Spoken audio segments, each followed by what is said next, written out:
Hi friends, this is Kavya. మా చెల్లి నేను కలిస్తే మా ఇద్దరి మధ్య పంచాయతీ ఎలా ఉంటుందో ఇప్పుడు నేను మీకు చూపిస్తాను. ఫస్ట్ అయితే నేను ఇయర్లీ వన్సే వస్తాను కాబట్టి నా డ్రెస్సెస్లో మంచి డ్రెస్సెస్ ఉన్నవి నేను తీసుకొస్తాను అనమాట.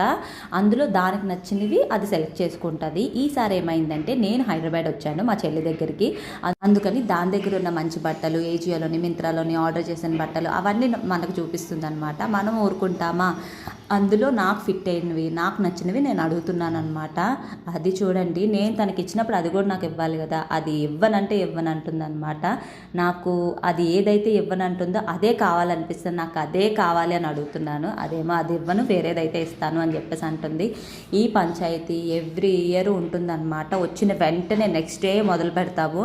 ఇది ఓన్లీ బట్టల దగ్గరే కాదు, ఇయర్ రింగ్స్ జ్యువెలరీ ఇవన్నీ ఎవ్రీ ఇయర్ మేము చేంజ్ చేసుకుంటాము. ఇలాగా ఫుల్ క్రేజీ అయిపోతాం అనమాట ఇద్దరం కలిసినప్పుడు. మీరు కూడా ఇద్దరు సిస్టర్స్ అయితే ఇలానే చేస్తారా? కమెంట్ చేసేయండి. మోర్ వీడియోస్ కోసం సబ్స్క్రైబ్ చేసుకోండి.